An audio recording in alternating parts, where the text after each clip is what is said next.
Bonsoir à tous. Moi, je vais vous présenter une API Python que j'ai développée sur mon temps libre, que j'ai appelé pour l'instant Node Editor. Donc, c'est un nom temporaire le temps que je finisse ma librairie et qu'elle soit fonctionnelle. Donc, j'ai mis une image ici de à quoi ça ressemble aujourd'hui. J'ai aussi juste après une petite vidéo que je vais vous montrer un petit peu l'état actuel, comment ça fonctionne et tout ça. Au programme de cette présentation, je vais faire une petite introduction à Qt. Qt, c'est le framework que j'ai utilisé pour créer cette interface. Je vais expliquer très rapidement comment customiser des widgets Qt qui sont des petites briques d'interface. Je vais aussi parler de la vue graphique pour disposer des espaces dans une vue, pouvoir se déplacer dedans, etc.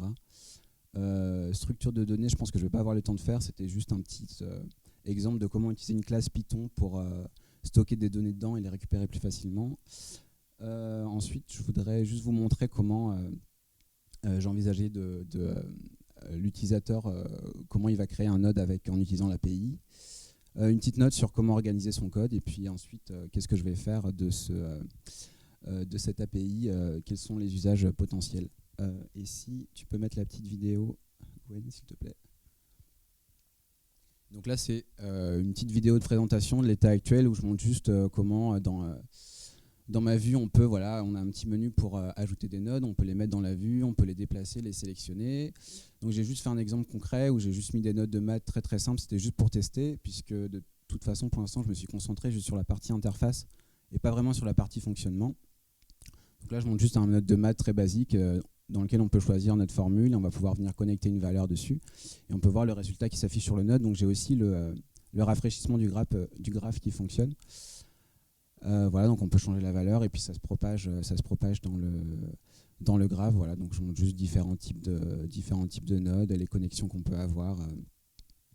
Et voilà, de montrer, par exemple, là j'ai juste mis une comparaison. Je compare les deux entrées dans le dernier node. Là, voilà, si la valeur est plus ou moins, est inférieure à l'autre. Voilà, juste pour montrer que ça fonctionne. Voilà, et si tu peux remettre le slide.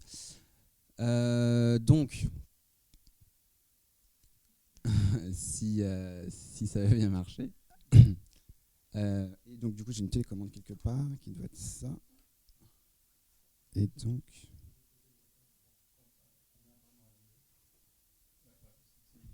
ok, alors est-ce que je peux passer?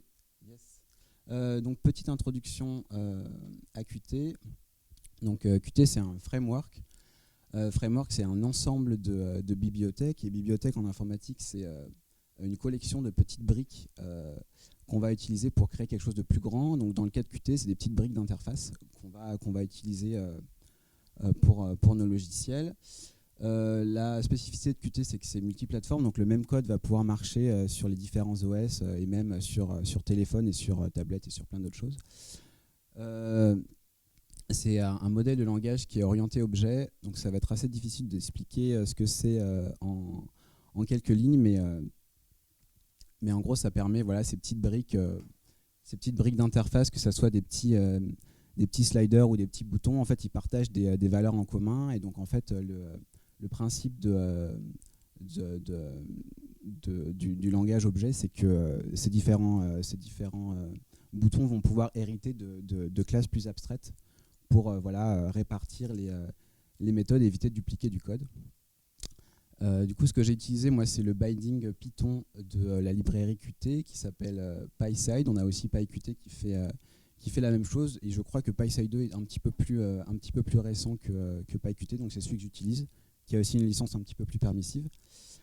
Et voilà, et donc j'ai quand même réussi à mettre une photo de Maya sur ma présentation, j'en suis pas peu fier, et donc c'était pour montrer qu'en fait il y a plein de logiciels qui utilisent Qt, et notamment Autodesk. L'interface de Maya est faite avec Qt, aussi l'interface de Krita et plein d'autres choses. Donc qu'est-ce que contient le framework Qt? On a différents types d'éléments. Donc le plus connu, c'est les widgets, donc ces petits ces boutons, ces petites cases à cocher, les idées roulantes, etc. Donc j'ai juste mis une fenêtre d'exemple ici des différents types de widgets. Et puis on a aussi des layouts dans lesquels on va pouvoir insérer ces widgets. Et donc en fait, dans Qt, on a plein de fonctionnalités pour nous aider à disposer nos widgets dans la fenêtre et de gérer son redimensionnement pour que notre fenêtre soit, voilà, on puisse changer sa taille, etc. Et on a aussi des choses plus fonctionnelles, donc les signaux et les slots qui vont permettre de connecter un événement. Donc par exemple, quand on va cliquer sur un bouton, on va pouvoir déclencher une action. Donc tout ça, c'est fourni par Qt et c'est très utile pour créer des interfaces. Et je me base évidemment là-dessus pour créer mes nodes et les mettre à jour, etc. etc. Et donc avec Qt, on peut faire bien plus de choses que ça. On peut faire aussi de l'animation, il y a de la gestion de base de données dedans, on peut faire de l'OpenGL aussi avec Qt. Alors, je ne sais pas si vous allez arriver bien à la lire, mais j'ai juste fait une petite explication de comment on utilise une classe de Qt. Donc là, par exemple, c'est un label, donc c'est juste un texte. Donc comment récupérer, en fait, comment on va créer notre propre widget et puis l'afficher ici et le personnaliser. Donc j'ai créé juste une classe qui va hériter de ce label-là. Donc je vais juste passer un petit peu de temps pour expliquer ici parce que ça c'est des principes que j'ai beaucoup utilisés et quand on utilise Qt on est un petit peu obligé de passer par là. Donc j'ai dans ma classe j'ai une méthode init qui est le constructeur de la classe. Le fait de créer ma propre classe, ça me permet mon constructeur de mettre les arguments que je veux à l'intérieur. Donc je vais pouvoir après ce widget là le réutiliser et puis mettre différents arguments. Donc là par exemple j'ai texte, donc je vais pouvoir changer mon texte facilement au moment de la construction de mon widget. Et pour que cela fonctionne, vu que j'ai écrasé le constructeur de la méthode parent label, j'ai besoin de la rappeler. Et donc ça se fait avec super ici, qui permet d'appeler le constructeur de la classe parent. Voilà pour que ça fonctionne. Et donc là, j'ai juste un exemple très simple où j'ai juste mis un alignement centré et j'ai juste mis un style. Donc en Qt, on utilise une syntaxe CSS pour customiser les widgets. Et voilà, donc là, maintenant, à chaque fois que je vais utiliser ce label-là, il va être centré et puis il va avoir du texte blanc avec une fonte particulière. Voilà, donc un widget un petit peu plus compliqué, donc je ne vais pas trop m'attarder dessus parce que je pense que je ne vais pas avoir le temps. Donc là, c'est juste une checkbox que j'ai mis sur mon node. Donc là, la différence du widget d'avant, c'est que j'ai créé un widget à partir d'un widget vide. Donc on voit que mon héritage, c'est juste un QWidget qui est un widget vide en haut. Et là, ce widget, je l'ai rempli avec 2 éléments. Donc je pense que vous avez du mal à lire, donc c'est un petit peu dommage. Donc je vais essayer de l'expliquer au texte comme ça. Du coup, il est constitué de 2 éléments, donc un label et puis une checkbox. Et le fait d'avoir fait ça, ça me permet de plus facilement le customiser, de mettre un stretch entre les deux pour que mon texte soit toujours aligné à gauche et mon checkbox à droite.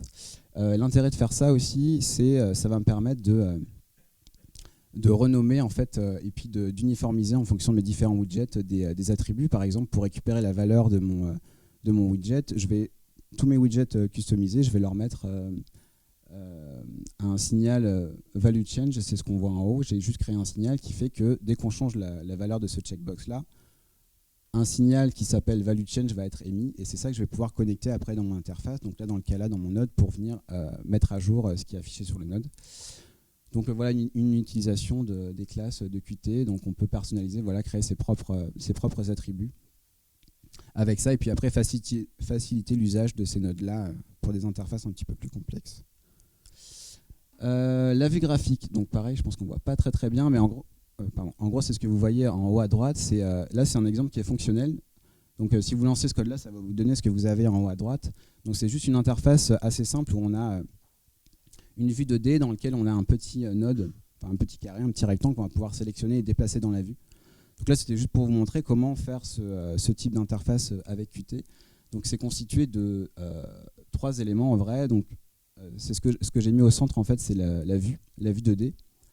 La vue 2D dans laquelle on a une scène. Donc voilà, j'ai juste inséré ma scène dans ma vue. Et dans ma scène, c'est ce qu'on a juste en dessous. Self.node égale node_item. En gros, j'ai appelé ma classe node_item ici, dans laquelle j'ai mis 2 arguments, la scène et puis la taille.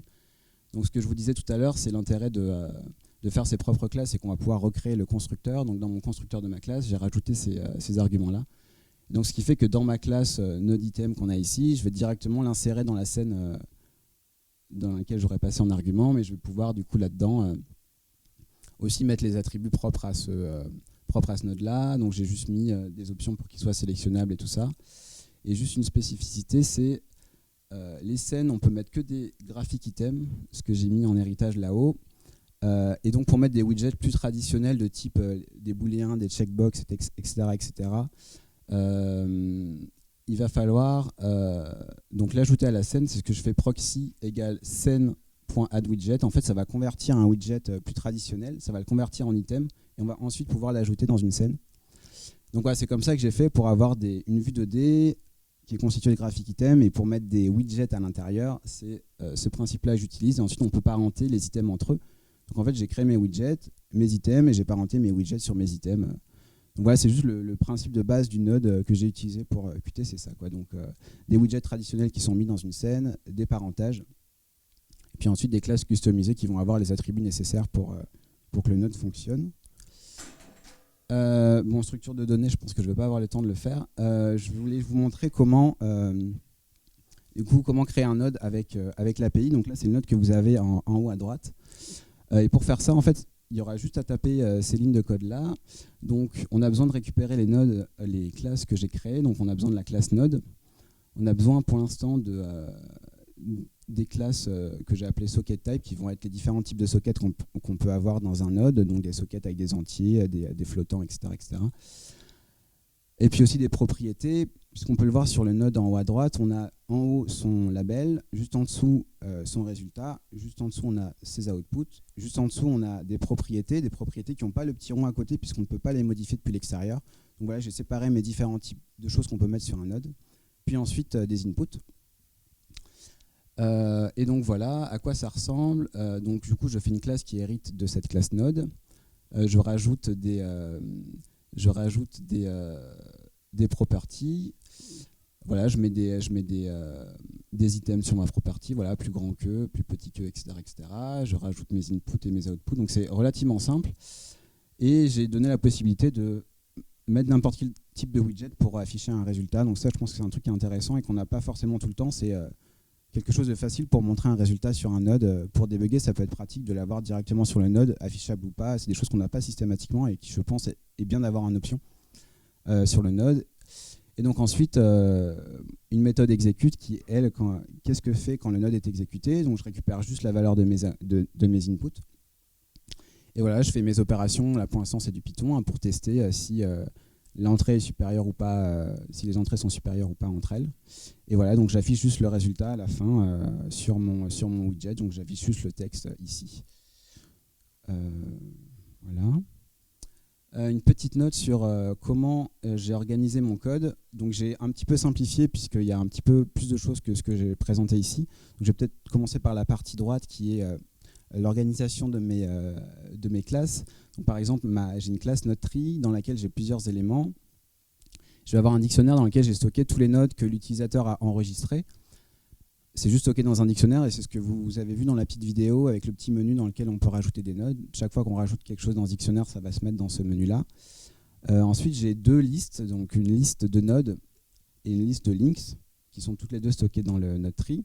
Donc dans la liste node, j'ai par exemple le node compare qu'on a vu plus haut, qui est constitué de plusieurs éléments. Donc il a un node item qui est sa représentation graphique. Donc en fait, j'ai séparé les deux entre ma représentation Python pure et puis la représentation graphique par Qt. Donc je suis parti de mon organisation personnelle avec mes classes, une organisation logique, et j'ai ensuite connecté tout ça à sa représentation graphique, quoi. Donc item, ça sera à chaque fois la représentation graphique de l'élément. Donc dans mon node, on a aussi d'autres listes pour les properties, les inputs, les outputs. Et par exemple, un output, donc tout ça c'est des sockets, les inputs et les outputs. Et par exemple, mon socket outValue, il a plusieurs attributs. Il a la propriété, c'est ce qui est affiché sur le node. Il a aussi label, c'est le nom de la propriété. Et pareil, socket item, sa représentation graphique. Et là, par exemple, j'ai mis juste en dessous un link. Donc par exemple, un link, en fait, c'est juste constitué de 3 attributs. Ma classe link, elle a un attribut FromSocket qui est le socket de source, ToSocket le socket de destination, et puis pareil, link item, sa représentation graphique. Donc voilà, c'était ce principe-là que j'ai essayé de mettre le plus possible dans mon code. Et ça ressemble à ça pour l'instant en termes d'organisation de dossiers et de fichiers. Donc j'ai séparé les différents types d'éléments par des dossiers. Donc base object, c'est tous mes objets Python. Graphique, j'ai mis tous les objets, les graphiques items, les différents graphiques items.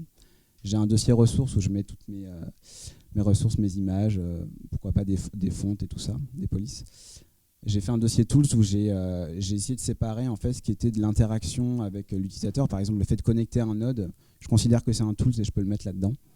Et aussi les widgets de base qui sont plus les widgets Qt traditionnels, les checkbox, les booléens. J'ai tout mis dans ces dossiers-là. Et donc voilà, c'est comme ça que j'ai essayé d'organiser mon API. Et ça, c'est quelque chose que j'ai un peu tiré de ce qu'avait fait Valentin Morisseau, qui a d'ailleurs donné une conférence ici, qui a fait aussi un système nodal basé sur PySide, qui est l'ancien binding de Qt, et qui avait fait pareil cette séparation entre objet pur Python et puis objet graphique.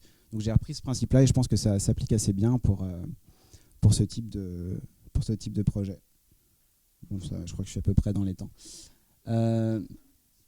Du coup, ce que je voulais faire pour la suite, donc là, c'était la partie purement interface, parce qu'il n'y a pas vraiment de fonctionnalité. J'ai juste fait quelque chose avec des nœuds de maths, juste pour tester que mon truc fonctionnait bien, que j'allais pouvoir mettre à jour mon graphe, faire mes nodes un petit peu personnaliser tout ça. J'ai encore plein de choses à faire. Ce que je voudrais, c'est supporter les propriétés de base, les chaînes de caractères, même aussi les listes des vecteurs, des entiers, tout ça, pour permettre après une implémentation de ce truc-là dans différents types de logiciels, que ce soit des petits modules de compositing ou même d'autres choses complètement différentes. Ce que j'aimerais faire aussi assez rapidement, c'est faire un node group dans lequel je vais pouvoir regrouper plein de nodes et pareil, faire un peu une surcouche qui soit plus pratique à utiliser par des artistes qui voudraient par exemple faire du compo, quoi, plutôt qu'avoir des briques toutes petites, avoir des nodes un peu plus dédiés à une tâche particulière. J'aimerais bien aussi pouvoir mettre des shaders sur un node, puisqu'un shader, en fait, c'est très proche qu'un node. Un shader, ça prend des entrées, ça sort une image. Donc c'est typiquement le genre de choses qu'on pourrait avoir sur un node dans lequel on va pouvoir modifier des entrées, ça va nous générer des images. Et tout ça pour faire ce que je voudrais faire à la base, c'est donc un petit module de compositing en me basant notamment sur OpenCV. OpenCV qui est une librairie graphique qui est extrêmement grande, avec beaucoup de possibilités, mais qui n'a pas d'interface. Donc ce type d'interface nodale, en fait, ça permettrait à des librairies qui sont vraiment très intéressantes d'avoir une interface graphique pour être utilisée par des artistes, parce que pour l'instant, OpenCV, il faut taper des lignes de code pour afficher une image et c'est extrêmement complexe pour les artistes. Donc ce type de projet permettrait d'utiliser des librairies plus complexes par des artistes, quoi.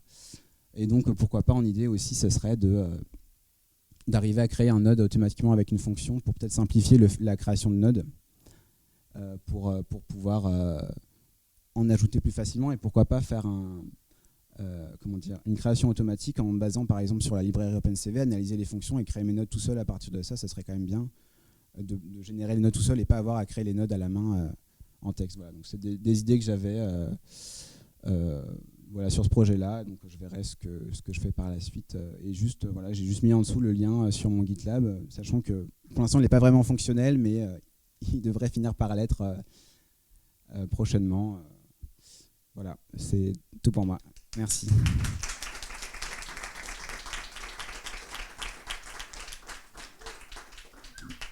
Il y a peut-être des gens qui ont des questions. Est-ce qu'il y a une question? Non.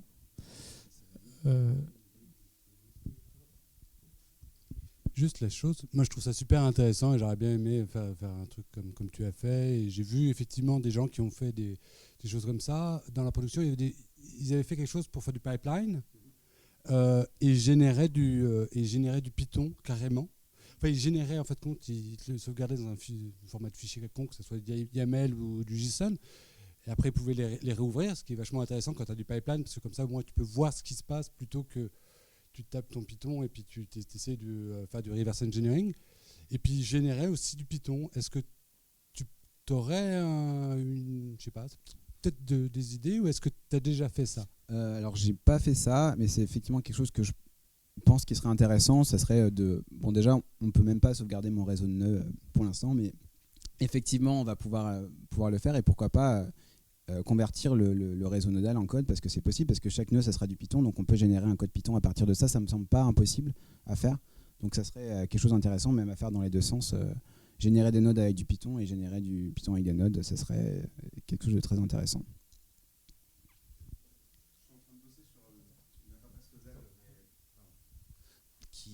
Qui utilise les librairies de Blender et qui sont complètement Blender a plein de qualités mais il a quand même son univers graphique à lui. Oui. Et il n'utilise aucun framework standard. Oui.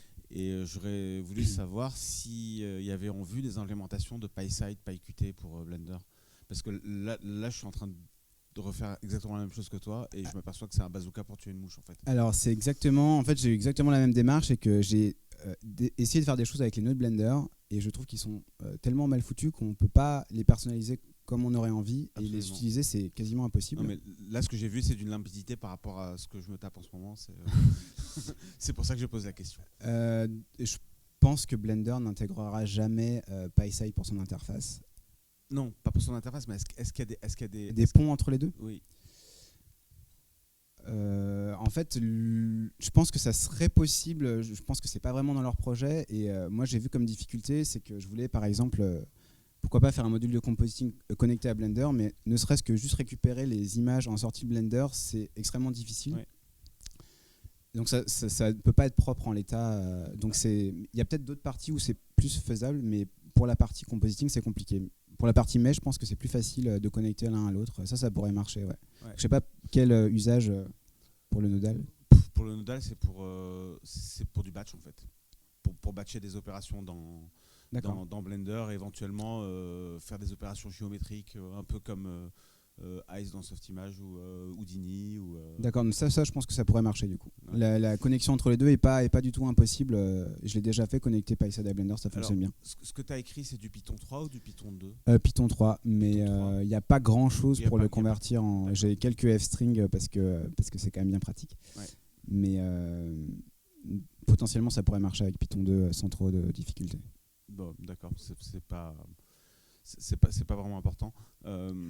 Je posais la question pour le port de PySide. Je sais qu'à Cube, je sais pas comment ils font, mais je sais qu'ils run des interfaces PySide dans Blender. Mais oui, du coup, je sais comment ils font parce que j'en ai parlé avec Valentin. Ouais. Donc en fait, on peut depuis le Python qui est intégré à Blender.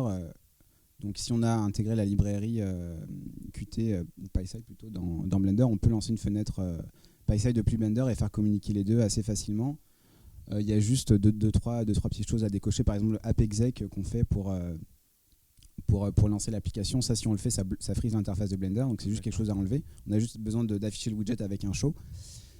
Ça fonctionne. Donc, et puis, on peut même potentiellement faire du trading aussi dans Blender pour envoyer des informations à la fenêtre Qt. Donc, a priori, ça peut fonctionner de manière assez propre. Dans ton cas précis, ça pourrait marcher. Dans mon cas précis, j'en suis au balbutiement. Donc, et vu comment j'ai galéré et vu ce que je viens de voir ce soir, ouais. J'abandonne le codage j'abandonne le codage natif dans Blender. Franchement, j'ai pas envie de m'emmerder pour rien. Donc, j'ai essayé effectivement de simplifier parce que ça me paraissait un peu compliqué. Je comprenais pas vraiment pourquoi. Et donc ça va être encore plus simple après. Effectivement, le but c'était justement de faciliter après l'intégration de ça dans des projets. Donc ça serait l'usage de bravo, ce type de choses. Merci. Bon, et encore une question de la dernière. Bonjour, félicitations déjà. Merci. Ma première petite question, est-ce que tu envisages de faire des nodes customisés par le user ou non? Je sais pas si tu as regardé Curtis, la manière comment il marche. Vaguement, mais je suis pas sûr de ce que tu... En gros, c'est des nodes, mais dans lequel tu peux créer un petit script Python. C'est pas des nodes qui est déjà prête, mais tu customises ta propre node, quoi.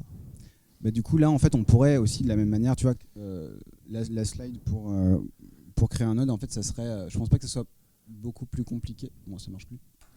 La slide pour créer un node, je pense pas que ce soit beaucoup plus compliqué de créer un node avec une classe qui hérite de node et puis de créer son node de cette manière-là. Je pense que dans Curtis, tu mets directement ton code, tu fais pas de fonction, tu fais pas de classe et tout ça. C'est ça que tu voudrais faire Oui, c'est à peu près ça. Ouais. Oui, exécuter directement le code. Ouais, ça c'est quelque chose qui serait possible de faire ça. Ouais, pourquoi pas. Et juste une autre petite question, mais c'est vraiment con. Pourquoi tu n'as pas utilisé, je sais pas si tu connais la librairie Qtpy, qui est une sorte de building entre PySide 1 et PySide 2. Bah, je sais ça parce que nous, on a utilisé oui, PySide. pour que ça soit compatible avec les différentes versions. Parce que pour mes usages, et puis pour simplifier aussi le code, j'ai décidé de me baser uniquement sur déjà Python 3 et pas forcément de gérer toutes les compatibilités parce que je vais probablement être le seul à développer ça. Donc c'était pour me simplifier la vie. J'ai pas encore cherché à complexifier mon code à cause de ça. Mais donc c'est pour ça, par simplicité, Okay. plus qu'autre chose. Ok, bah merci et bravo.